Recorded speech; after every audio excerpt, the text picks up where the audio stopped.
ఇప్పుడు మూడవది, Christmas tree పెట్టుకుంటారు కదా, దాని అర్థం ఏంటి అని. పాశ్చాత్య దేశాల్లో వింటర్గా ఉన్నప్పుడు క్రిస్మస్ దినాల్లో స్నో ఉంటుంది, కొంచెం అందంగా ఉంటుంది, కానీ చెట్లకి ఆకులు ఉండవు.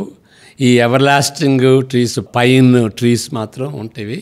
కాబట్టి దాన్ని పెట్టుకుంటారు. పిక్చర్స్లో అయితే ఆ కోను, ఆ బ్రాంచ్ మీద, ఆ చెట్టు మీద, క్రిస్మస్ చెట్టు మీద ఆ స్నో ఉండేటట్టుగా అదంతా అలంకరిస్తారు అన్నమాట. ఆ క్రిస్మస్ చెట్టు మీద ఇంకా మనం ఏం చూస్తామంటే క్యాండిల్స్ పెడతారు కొంతమంది విలేజెస్లో. మేము చిన్నప్పుడు క్యాండిల్స్ పెట్టుకునేవాళ్ళం.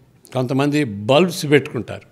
అనేక రకాల బల్బ్స్ ఉండొచ్చు, కానీ ఒక అర్థపూరితమైనటువంటి బల్బ్స్ పెట్టుకోవాలి అని అంటే దానికి 4 రంగులు, సరిపోయినటువంటి రంగులు కలిగినటువంటి బల్బ్స్ పెడితే బాగుంటుంది. ఆ 4 ఏంటి?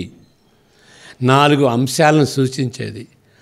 బైబిల్ని అర్థం చేసుకోవాలంటే 4 అంశాలు, మనం 4 అంశాలు ఉన్నట్టుగా అర్థం చేసుకోవాలి. మొదటి 2 అధ్యాయాలు సృష్టి, చివరి 2 అధ్యాయాలు ప్రకటన గ్రంథం 21, 22 అది నూతన సృష్టి. 2 అంశాలైనవి. మరి మధ్యలో ఉన్నటువంటి ఇంకా 2 అంశాలు ఏంటంటే మానవుని యొక్క పతనం. ఆదికాండం 3 దగ్గర నుండి ప్రకటన 20 వరకు ఆ మానవుని యొక్క పతనం వెళ్తుంది. మరొక అంశం, చివరి అంశం ఏంటంటే దేవుని యొక్క ఉద్ధరణ, రిడెంప్షన్, దేవుని యొక్క రక్షణ. మానవ పతనం, దేవుని రక్షణ ప్రణాళిక. ఆదికాండం 12తో దేవుడు అబ్రహాముని పిలుచుకుని ఆయన ద్వారా రక్షణ ప్రణాళిక వేశాడు. నిన్ను ఆశీర్వదిస్తాను, నీ ద్వారా జనులందరూ ఆశీర్వదింపబడతారు అనేటువంటి వాగ్దానం అది యేసు ప్రభువులో నెరవేరిందని మనం చూస్తాం. కాబట్టి 4 అంశాలు: దేవుని సృష్టి, మానవ పతనం, దేవుని రక్షణ, ఆ రక్షణకి చివరి భాగం పరలోక రాజ్యం. అది నూతన సృష్టి అని అంటాం.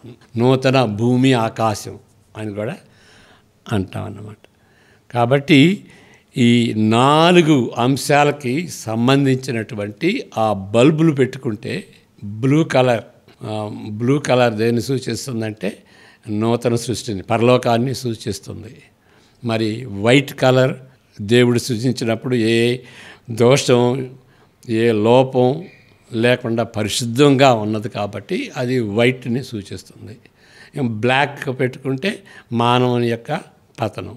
రెడ్ బల్బ్ పెట్టుకుంటే అది రిడెంప్షన్, దేవుని యొక్క యేసుక్రీస్తు యొక్క రక్తం ద్వారా ఉద్ధరణ, రక్షణ జరిగింది కాబట్టి ఆ రిడెంప్షన్, విమోచన జరిగింది కాబట్టి రెడ్ కలర్.